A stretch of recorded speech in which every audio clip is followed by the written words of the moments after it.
Hai guys, Assalamualaikum. Terima kasih buat kalian yang sudah klik video ini. Kembali lagi bersama aku di review film.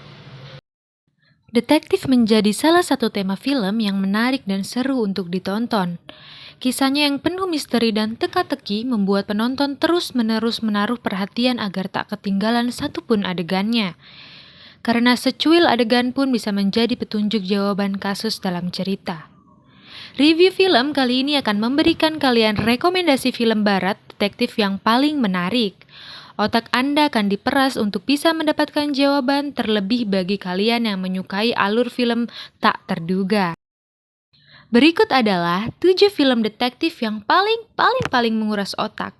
Semoga kalian semua terhibur. Selamat menyaksikan. Di urutan film pertama ada film Memento yang diproduksi pada tahun 2000. Diceritakan dalam film ini ada seorang laki-laki bernama Leonard yang menderita penyakit amnesia setelah diserang oleh pembunuh istrinya. Penyakit yang dia derita ini adalah jenis amnesia antegograde, membuat penderitanya kehilangan ingatan jangka pendek. Dia tidak bisa mengingat berbagai hal yang baru saja dilakukannya. Bahkan peristiwa setelah istrinya diperkosa dan dibunuh. Singkat cerita, dia tetap tahu bahwa istrinya dibunuh. Untuk menjaga ingatan tentang tugasnya yang tengah menyelidiki sang pembunuh istrinya, dia memanfaatkan sebuah foto. Di akhir cerita, penonton akan dikejutkan dengan hal yang tidak pernah dibayangkan sebelumnya. Berkat jalan cerita yang unik, film ini masuk nominasi Oscar kategori Best Writing. Selain itu, film yang dirilis pada 5 September tahun 2000 ini berhasil menembus box office dan tercatat meraup pendapatan kotor hingga 39 juta US dollars. Di urutan film kedua ada film Catch Me If You Can yang diproduksi pada tahun 2002. Film barat detektif ini adalah film barat dengan penokohan yang sangat cerdas.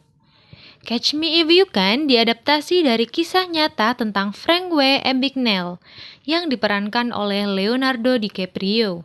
Di film ini diceritakan ia sukses melakukan kontrak senilai jutaan dolar dengan menyamar sebagai dokter, pengacara, dan pilot.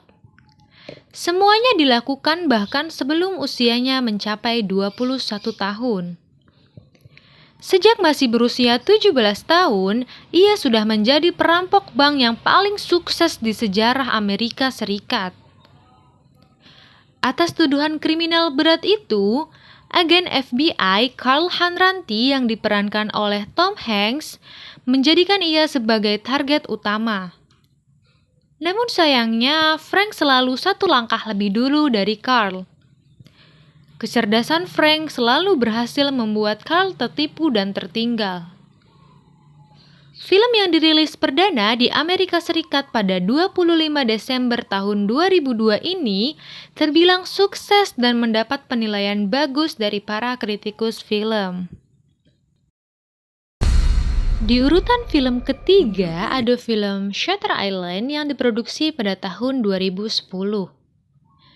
Diceritakan ada seorang perwira polisi Amerika Serikat, Teddy Daniels yang diperankan oleh Leonardo DiCaprio, mendapatkan tugas untuk menyelidiki salah satu pasien rumah sakit jiwa bernama Daniel Solendo yang hilang. Dia pergi ke rumah sakit tersebut bersama rekannya bernama Chuck Aule yang diperankan oleh Mark Ruffalo.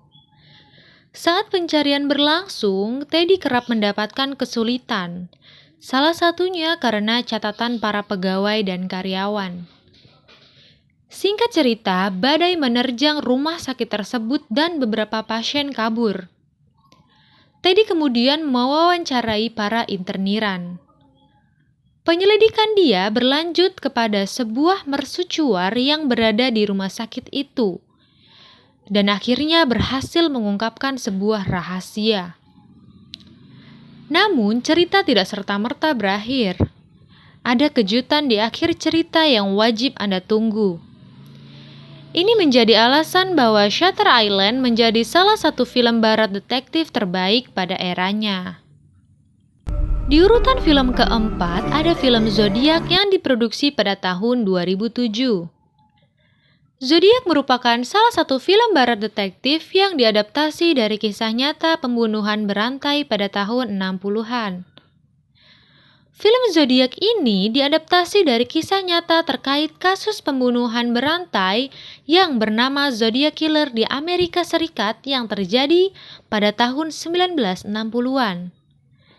Kasus ini sampai saat ini belum terpecahkan. Zodiac berpusat pada cerita soal Robert Graysmith yang diperankan oleh Jacob Benjamin Gyllenhaal, seorang kritikus yang bekerja untuk Francisco Cronile. Dia berteman dengan reporter bernama Paul Avery yang diperankan oleh Robert Downey. Mereka tertarik pada satu hal yang sama, yakni mengungkap kasus Zodiac Killer.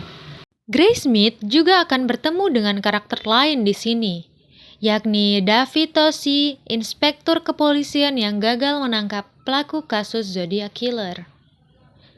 Selain itu, ia juga bertemu dengan seorang ahli tulisan tangan yaitu Sherwood Morrill dan terpidana bernama Linda Del Bono yang mengetahui salah satu korban Zodiac Killer.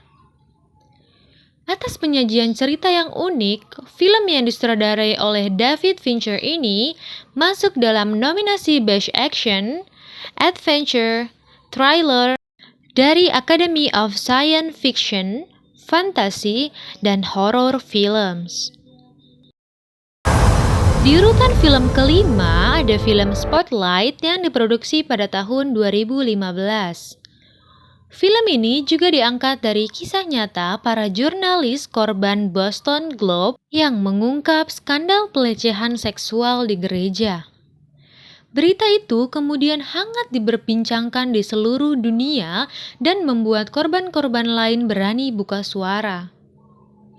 Kisah film Spotlight berawal dari seorang pastor yang tengah ditahan di kepolisian Boston, lalu beralih ke latar Boston Globe. Di sana ada satu tim jurnalis khusus investigasi bernama Spotlight yang dipimpin oleh seorang editor Robinson. Awalnya mereka meliput kasus manipulasi kepolisian. Hingga satu waktu pada rapat redaksi, mereka mulai berbincang soal kasus pelecehan seksual gereja yang kerap dianggap sebagai gosip.